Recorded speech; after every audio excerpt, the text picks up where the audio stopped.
So on the left-hand side, I've moved, but I still have that kind of curtains. But I have used a 17-inch laptop forever and a day. I wear computer glasses. I have it all set up, and that was my setup on a glass table.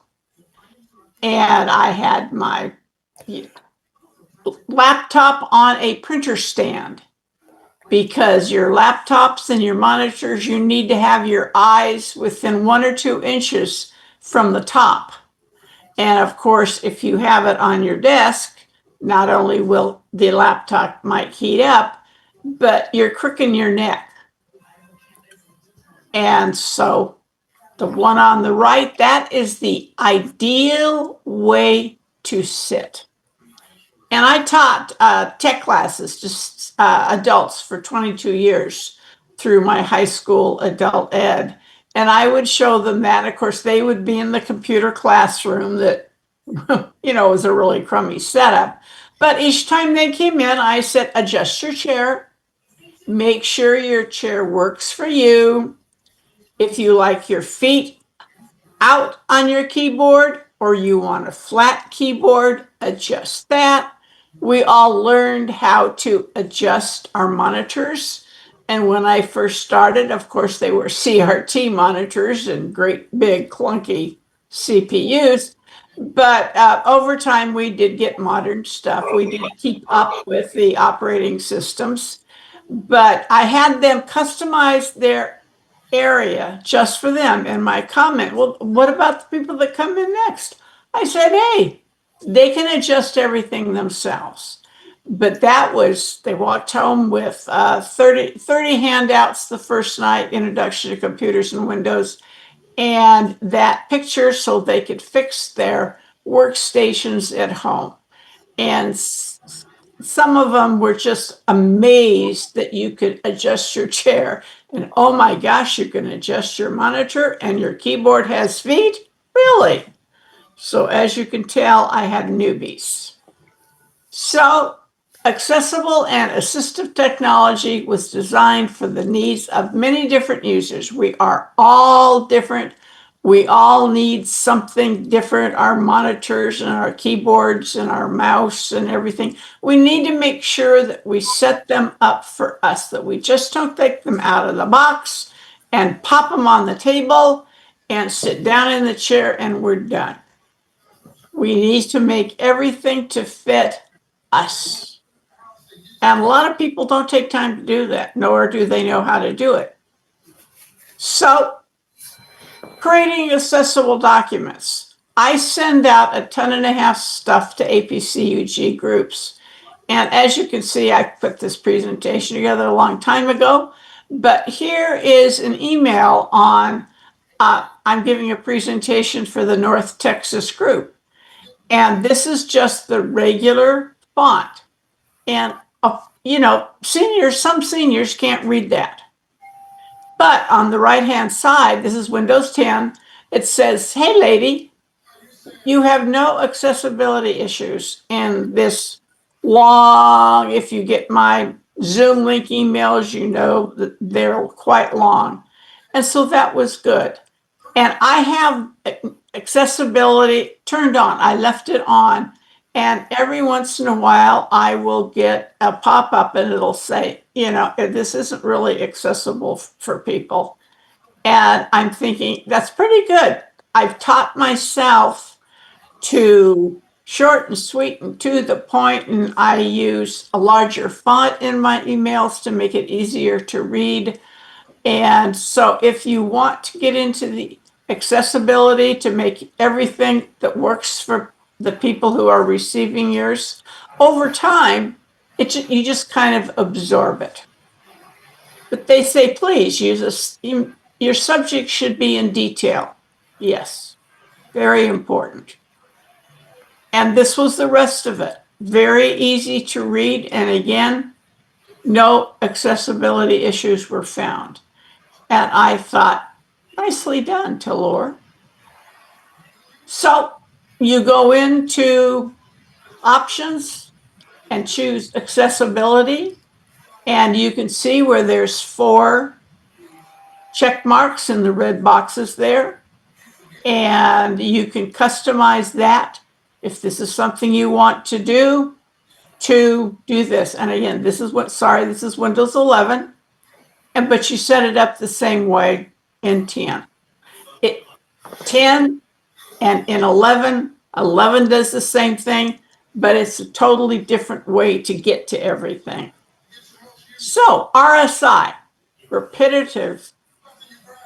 Oh, Lord, you've got pain or soreness in your arms or your hands or your wrists, your neck, your shoulders, your upper back, and you say to yourself, I'm not having fun anymore.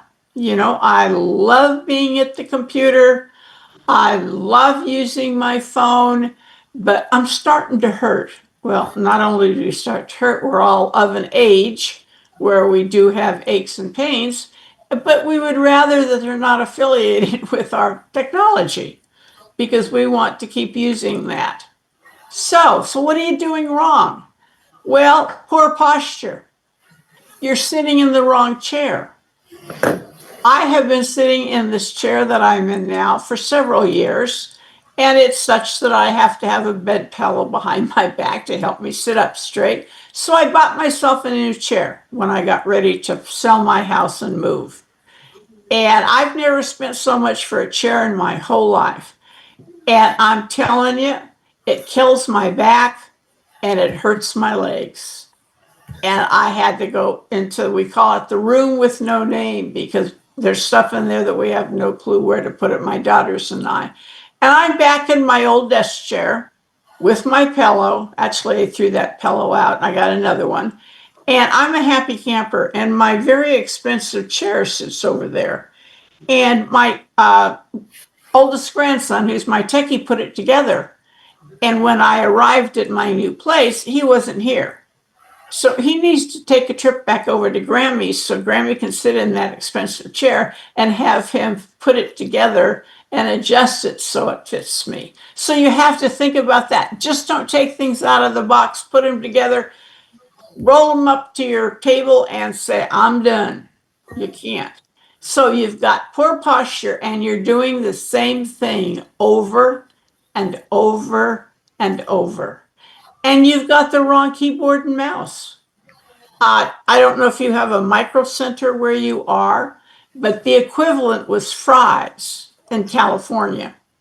And I don't like Microsoft mice. They're stiff. I just don't like them. So I use Logitech, but I went down to Fry's and I started at one end of the keyboard display. I went through each one with the feet and typed, pretend type. And by the time I was finished, there's people, of course, looking at me thinking, what's wrong with that woman? And I was checking. I like a very soft keyboard. I don't want to feel like I'm having to push the keys down. So I have been using the same Logitech keyboard and mouse combination for probably 20 years. Again, I have all these. You buy a new computer, you get a keyboard and mouse. I just put them aside. Anybody needs a keyboard and mouse? Hi, I've got one for you here. But if you haven't done that and you're finding your wrist is hurting or your fingers are because, you perceive that you actually have to push the keys down. I'm just a feather. I played the piano. I have big hands and long fingers, and I want my touch to be very light. So I have a different keyboard and mouse that I use, and I buy them whenever they're on sale. And I'm looking at this one, and the paint on the T across on the top is almost gone. The D is missing some. And when it gets too bad, I'll just put this in recycle, get another box out, and go on my merry way.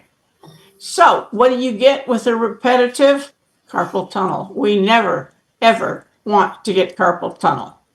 You get tendonitis, bursitis, mouse shoulder. Who knew there was something like mouse shoulder? And tennis elbow. I worked at Cigna Healthcare's corporate office on the West Coast in Glendale, and all of a sudden my right elbow started to hurt. Well, I'm right-handed, so that's my mouse.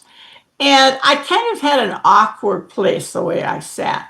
So I went to the doctor and he said, "You have tennis elbow." As I was laughing hysterically, the most non athletic person in the world, I had tennis elbow. No, it was from repetitive motion. So with that, I just went out and bought my own keyboard and mouse and brought them in. Okay? So you have problems with Control P, reaching that far. You can set up sticky keys. And instead of having to hold down the Control key while you're reaching way over, I use my left hand to tap the P. You can push the Control key, tap the P, and boom, your print screen comes up and off you go. And I love it. It says, press the shift key 5 times to turn on sticky keys. I did that today, making sure that that actually worked with Win 11, and it did. So if you're having problems, if you are a keyboard shortcut person, you might want to turn on sticky keys. Worked for me today. You have a problem. You cannot use your keyboard anymore. Your fingers just don't work that way. You can have one on your monitor, and it's a touch keyboard. There's the little things we sometimes use for our phone because we have fat fingers and we keep pressing, toe keys down at the same time. And you can just, touch the keys as you go along because you don't want to have to stop using your computer because you can't use a regular keyboard anymore. There's always options. And some people really like that. They like the touch part. But of course, you have to have bought a touch screen monitor. They are all not that way.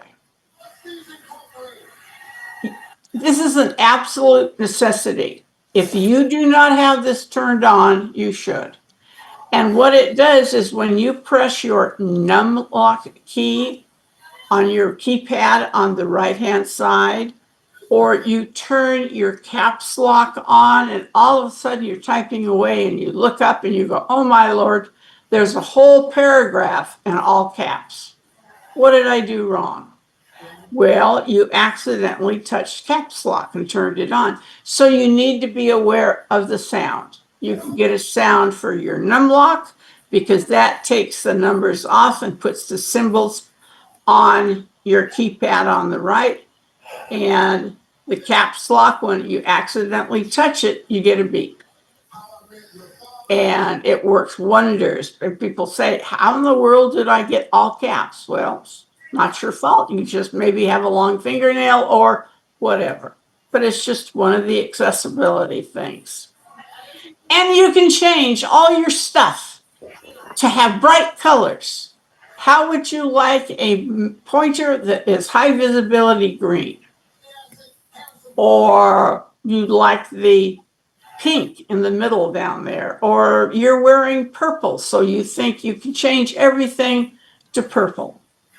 My office, that was my youngest daughter's, bedroom in real life, I changed my pointer to high visibility green and everything else to purple because those were my accent colors in there.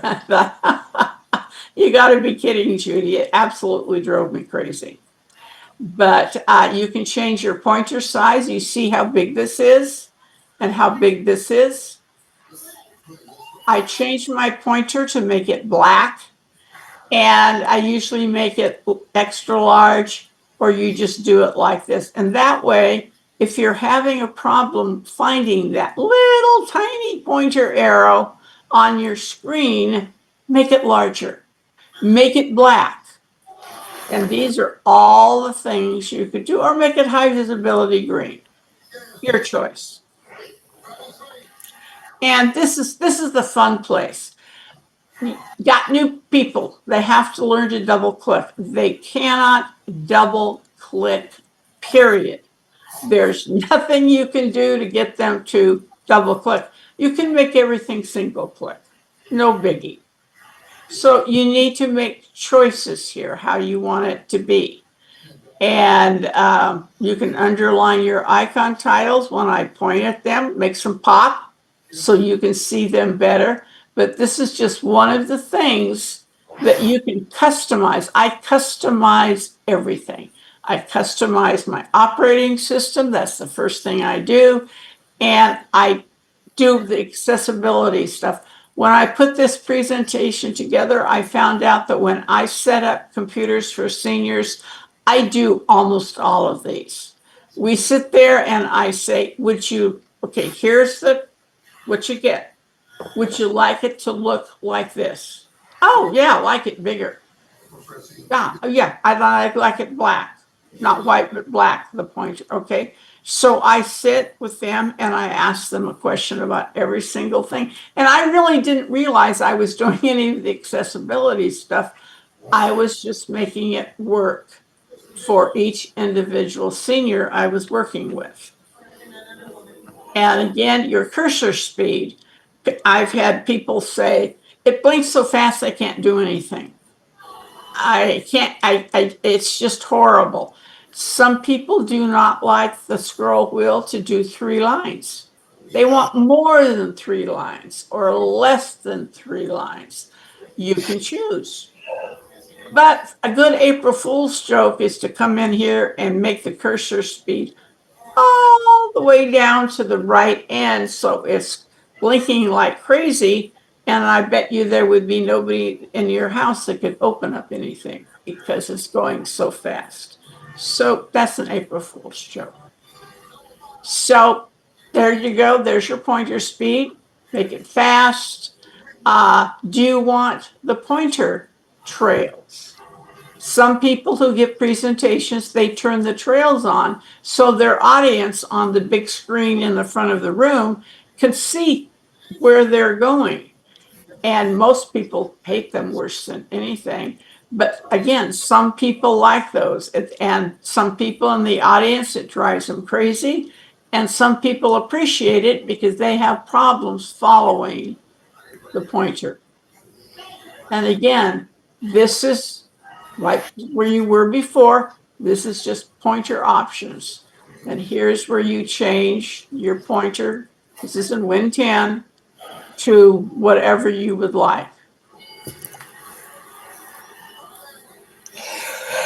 Garth, this is Bill James. Bill James found out this came out and he was the happiest camper in the whole free world.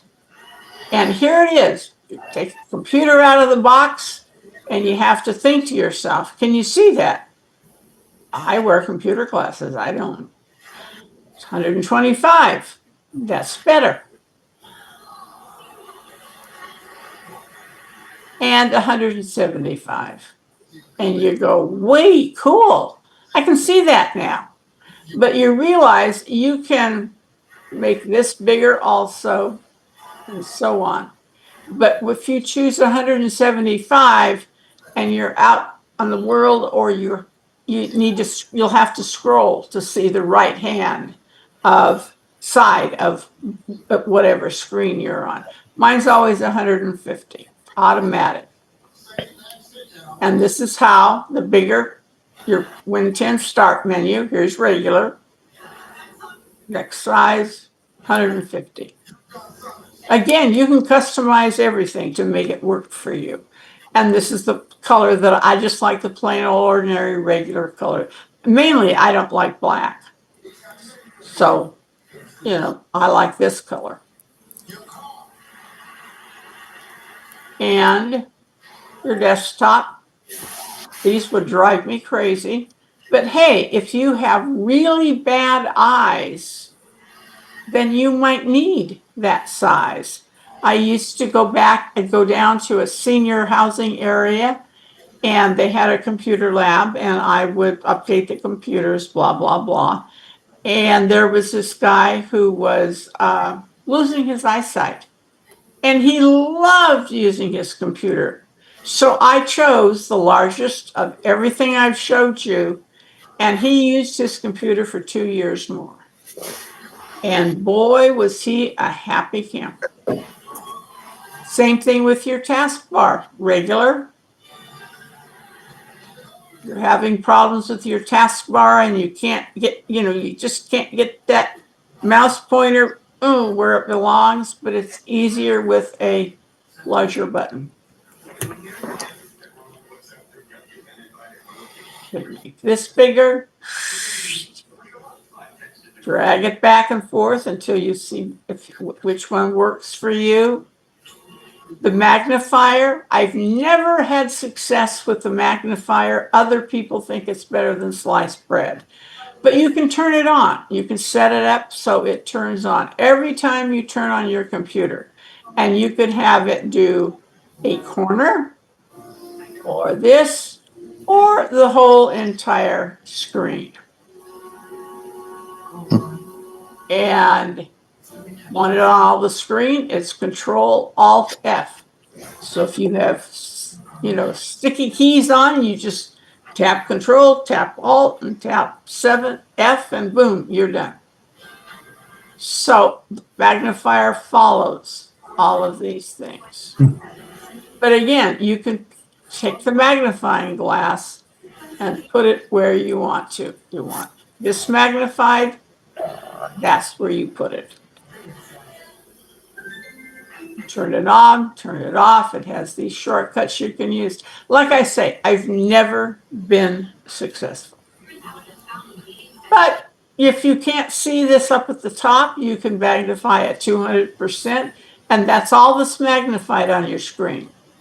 Your text down here isn't, your taskbar isn't, it's just right where you have your magnifier. And I one of the, our club meetings, and this guy in the audience raised his hand and he says, I just found out something. He said, he says, you probably already know this. And I said, okay. And he took me into the view in Word and said, I always come in here and click on page width. Honest to God, that's the best thing one of my members ever has said. Your document fills your screen side to side, up and down, and it's talk about being able to read things. And 12 point is getting tiny. Microsoft went to 11. I never used 11. I still changed business standard and changed everything to 12. But when you print it out, it prints out 8.5 by 11 like it's supposed to. But it is so much easier to work with your document if it's all the way across your screen. I have a 27-inch monitor here, and it goes side to side and top to bottom, and it's outstanding. I just wish you could save. You didn't have to do it for each doc, but when you save your document, the next time you open, it's 200%. And that's it right here. This is 200%. This is regular. 12, 200%. I'd rather, that everybody could read this easily. Dual monitors. This is actually a TV stand. But here's my 17-inch monitor. I don't have room. I didn't have room at my workstation for 2 monitors. I don't have the room either here. But this had a TV on it, and I just cleaned it off. But here's a 32-inch TV, and here's my 17-inch monitor. And you can, cast it over there, and then you can look here. Still keep using your technology. And this was my workstation. I got the same directs for my new place. And as you can see, here's my laser printer, here's my color printer, and all that good. And here's the TV right over here. But my daughter gave that to me and said, put that in the stuff for the thrift shop. I said, why? She works for UCLA at home. She's responsible for human resources and IT for UCLA health employee database. And she says, I just don't like it. I thought it was the best thing that came down the pike. because it brightened up everything, and I made it a warm color because I like warm light bulbs versus stark white. But I had it set up so when I used my printer, it went right through there, and that's where it ended. So if it's dark where you are, you might want to check out Amazon and get one of those inexpensive things. There's a narrator. It'll read everything to you. And you say, thank you very much. I really appreciate that. You can also dictate, whole 9 yards. You can change the voice. You can change the speed. Oh my gosh, I turned it on and I. No. You can put it down. You can change the pitch and the volume. Turn it up, turn it down. And that helps your wrists. You're not using your keyboard or talking to your keyboard. Back in the day when we first started using Microsoft, you would not have been caught dead using this. It stunk big time. But when it got up to 10, wow, it worked. Way cool. And you got your headset that you can use and all that good kind of stuff. And you practice, how now, brown cow, but they actually give you stuff to say. So it recognizes your voice and understands your word patterns and so on and so forth. And it's fun. You can tell you get pissed at your computer so you can talk to it. And this is low vision. This is Windows 11. And there are 8 choices. This is what you can do in, the vision area. You click on these and there's 8 choices. And here's and it pops accessibility. Here's your colors you can change, just like we looked at before. Here's where you can make your cursor thicker or skinnier, your choice. And what you need to do, if you have not done this, you need to go into every single one of these and take a look and customize it to suit you. Hopefully you don't have to share your computer with anybody that doesn't like your choices, but go through each one of those and set it up if you want to use it. Here, they call it interaction. That's your speech, your mouse, your keyboard, and eye control. And again, you should go through every single one of these and check everything out. This is your mouse. So you can do 1, 2, 3, 4, 5, 6, 7. You can do 8 different customizations for your mouse. What you're going to want is going to be different than what somebody else wants. Hearing, there's 3. And I like this. I have one of those new very expensive mini PCs. And, that's got the 2 terabyte this, the RAM that. And I find out it says your PC doesn't support Bluetooth. I mean, your PC. And I thought, isn't that interesting? I'm going to have to check with the other people that bought the same thing and see if I'm the only lucky one that it doesn't work. But again, if you need that support, check out your PC when you're buying a new one and make sure that Windows 11, this is home. Pro might support it, but make sure you've got what you need before you put your money down. And you need to work on closed captions. If you haven't done this, this is way cool. And again, you can change all of these defaults and your captions can look like this. And that's all the things that you can set up. So if you use those on your TV, you're going to want to set it up here. And this also helps you set it up on some browsers. Just set it up in Chrome. Firefox requires an extension. Windows, of course, is with, Edge. So that's no biggie. But before you start setting up your captions for your browsers and like YouTube, make sure you set up your captions in Word and they just transfer over. And when you're on YouTube, they don't, not all videos have the closed caption choices. So you don't hit your monitor when what you were hoping had closed captions doesn't work. And at mine, meeting every time. We checked everything out. We would set up the, speakers and all that good kind of stuff. And we'd go up to YouTube and they say, we don't have to listen to your song again, do we? And I said, sure do. And we played Take My Breath Away by Berlin. And that's the original Top Gun and my favorite song. And so we got to check that out, but I wanted to make sure it worked. But again, not all YouTube videos are set up for closed captions, their choice. And conferencing apps, Zoom, which APCUG evaluated in 2012 and like this, their first closed caption, somebody was supposed to be typing away somewhere. I never could figure out where that person was with whatever was down here. They'd be typing this. So dumb.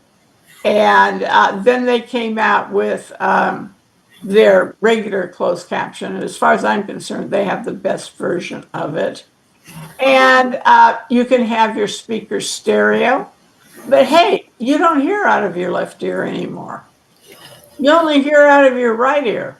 So you can push that all the way across and just make it so you can hear your right ear with your right ear. Okay. Here's your smartphones. And if you haven't done this, when you guys have your Android and iPhone SIG, do you show the attendees how to set up everything? Don Scarta, can you answer my question?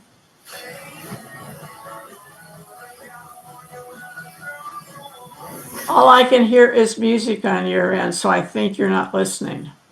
Yeah, we're listening here, Judy. We have had several sessions where we just do basics and stuff. We don't do them every time, but we've done it. Okay, because I figured you did. I just wanted to make sure that they know about triple clicking, blah, blah, blah. But here's all the things you can do with an iPhone, and they should, go over all of these and make sure everybody knows what to do. And they can keep it that way or not. I attended a iPhone presentation with a group on the East Coast, and I had it was a new one, the latest one, and I hadn't set up, making the type, bigger and this, that, and the other thing. I just sat there and I didn't have to, look at the chat box.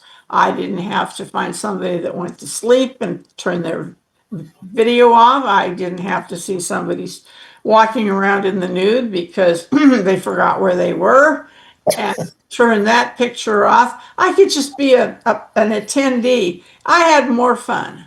And because I'm a hands-on learner, I don't learn from books and things. So I, came out with my phone customized, and people look at it and they say, my Lord, how did you do that? I can't see the print on my phone. I says, now let me show you how, but there's all these things.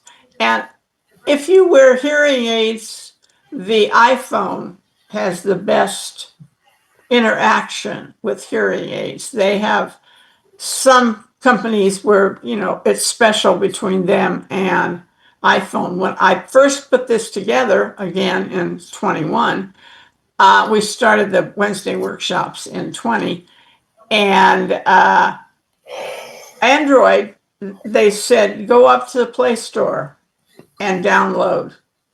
And I thought, really? The iPhone has it all there. So I found that was interesting. But here's more things, real-time text. And I'm sure, and the noise, back tap, so on. I like this. Shortcuts for commonly used words or phrases. And everybody needs to know how to emergency call, because we have a road here in SoCal that goes like from Pasadena up in the mountains, and every once in a while somebody slides off the side of the hill, and there's no access to Wi-Fi. You're down at the bottom of the gorge, and you got to know how to, get out and say, "Come and get me," or "I'm okay." And your hard fall. And Android, I went to the Google site this afternoon, and it still says go to the Google Play Store and download the accessibility suite. And but they have a list of all the new stuff that's up there, which is way cool. And again, with this, you want to make your phone so you're using it. And of course, I have 5 grandsons, and 3 of them are tall, but they don't look tall because their neck is bent over and their shoulders are bent over. So every once in a while, I'd say, "Okay, you guys, I need you to stand up straight, put your shoulders back, and oh, look how much taller you all are." And they will eventually, if they don't do that every once in a while and bring their phone up closer to their face where they can see it without bending over, their necks are going to come unglued. And it will be so sad. And the kid who's 6'3", he plays hockey. So when he gets his skates on, he's a goalie. He's really tall. But again, you need to go through your Android and you need to customize everything that is important to you. Some of the stuff you're not going to care about.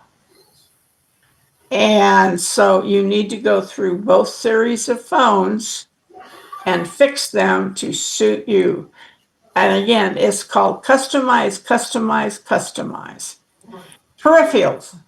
I started out teaching preschool. I was a preschool director, so the little 2.5-year-olds up through getting ready to go to kindergarten after they got out of my school. And I, always take things in for show and tell. So when I taught these beginning classes through adult ed, I took all this stuff in for show and tell. And I said, "You guys might not need that mouse, but you might know somebody, older relative, somebody like that, who needs that mouse. They cannot control a small mouse, but they sure as heck can put the palm on that yellow ball and pick it up and left click and right click." And back in the day, it was $100. And they've lost their fine motor skills, but they still want to keep using their computer. There you go. So, they kind of looked at me like I was crazy, but I said, "Hey, like I said, this isn't for you." But as you move along, there's that relative out there. And this is John Kennedy has a mouse like this. And if you don't want to have RSI, you're going to use a mouse like that. You just get your handy dandy mouse pad with your wrist rest. You make it comfortable. You find a wrist rest that you absolutely love. It might not be hard as rock. I wouldn't suggest that. But I have it's just, gray material here. And it's got, beans or something like that inside. And my wrist just feels wonderful there. And if you have a mouse like this, you're not moving it around, so you don't get the RSI that goes with that. But you're using your pointer and your thumb, that area in there. And I was at the doctor's one time and I said, you have repetitive stress syndrome from using your mouse and not using it correctly. I said, "When are they going to have something the V right there. And he laughed at me. He said, "Oh, we already have it. Yes, it's got a name also." And I got a kick out of that. So everything gets a name. But you might want to try those. You keep your packaging and everything, you send it back. But give it a try. And there's all different kinds. And of course, all this is all from Amazon. And here you go. The guy at the senior housing that was his eyesight, there's his keyboard. I actually got that from the Braille Institute in downtown LA, and it was quite pricey. But again, this is one of my show and tell things because I had a story to go with it. You've got somebody in your family and their vision is going, they have macular degeneration, wet or dry, whatever, and they want to keep using. There it is. The keyboard's larger, the keys are larger, and they're literally in their face. And like I said, he got to use his computer for 2 more years with got him this, got him the mouse where it was just right there and he didn't have to move his hand around or anything. And the Jim Glass, who came up with the title for this, he loved his Chromebook. And Chromebooks are little, you guys know that. And he wanted to use it.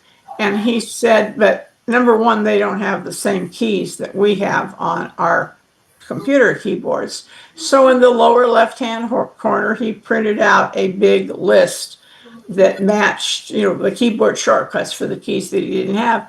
And he says, I'm going to look around and see if I can find some stickers. Amazon has everything. So he got yellow and black stickers like that. And he put that on his Chromebook keys, and that let him keep using his Chromebook. And he was a very happy camper. And there's the difference in the sizes. I still have that rug. And there's his stickers. And there's the large Braille keyboard labels, and that's his Chromebook. And here's his cheat sheet down here for the keys that aren't here. This is a good keyboard if you're having problems with your wrists. And at my meetings and class, I would ask everybody to put their arms down by their sides and then bring them up very quickly. And you will notice your arms aren't straight. They're curved in. Mine go in. And so that's why this kind of keyboard is great, because when you're using it, your arms aren't straight on your rectangular keyboard. They are curved in. I tried that, and that's one of the things that gave me tennis elbows. But theoretically, it works for a lot of people. And you can change it to match your clothes. But this shows you right here, normal, and there's when you put them down to your side and you whip them back up, there you are. They also have them like this, that they are split. So you can even make them easier to use. Okay, we have dictation. We just talked about that. Back in the day, like I said, you wouldn't be caught dead using that. And a lot of people then went to Dragon naturally. Really expensive. Worked wonderfully. And I checked the prices still between $149 and $200. So I took the $200 off here and I put $150. And Bill James, you all know Bill, he's even a member of your group. He has a relative that he visits and helps her with her computer. And she used Dragon. And then she got, I'm sure, Windows 10. And she says, this is even better than Dragon is. So away went your Dragon, away went the amount of money she had to pay for it. and she started using words dictation software. So just an alternate thing to use. And here's a strange looking thing. You need to make your screen larger. Well, that's a magnifier that's in front of your flat screen. But it's only as big as 24 inches. I wouldn't like that. Hearing aids and Bluetooth, again, iOS has deals with many companies, not with Android. They don't have a deal with Android phones, but they do with Apple. So if you need to have hearing aids and you've got an Android phone, you're going to look for one that works with your Android phone wonderfully, or your iPhone and your iPad and stuff like that. And I just changed this from last year's. And this kind of has a thing by Forbes Health that goes over some different types of hearing aids. Obviously, you just don't run up to Costco and get them unless, Costco's happens to be on the list. But this is one that Jim, who named this, and a real estate person who was on the Santa Clarita Valley Senior Center Advisory Council. I'm a member of that. I'm on the board. And Jim, of course, was Mr. Computer. He absolutely loved these. Remember, his eyesight was going, his hearing was going. He thought these were the best thing that came down the pike. This not holds a long battery charge, but he says, note, you're out of luck if you lose the charger. So keep track of that. And he used it for his TV, he used it for his monitor, everything. He just loved it. So I noticed the real estate guy who was on the committee. And I said, okay, what kind of hearing aids do you use? And he used the same kind. That man knew absolutely nothing about technology. Period. Zip, zero. This was, like 10 years ago. Well, he probably doesn't know anymore now anyway. And he had these and he absolutely loved them. And I thought, isn't that interesting? Mr. Computer, Jim, and the non-computer guy were wearing the same. So I thought, isn't that good? Because obviously these were simple enough for the advisory council guy to use. So I thought that was way cool. And he wore suits. That's it right there. There it is. There's your little ear things and everything. But, with glass, he just slipped that down behind the, t-shirt or whatever he was wearing. But they both thought they were great. And it works with iPhone and Android both. So I found that interesting. And I am ready if anybody's got any questions.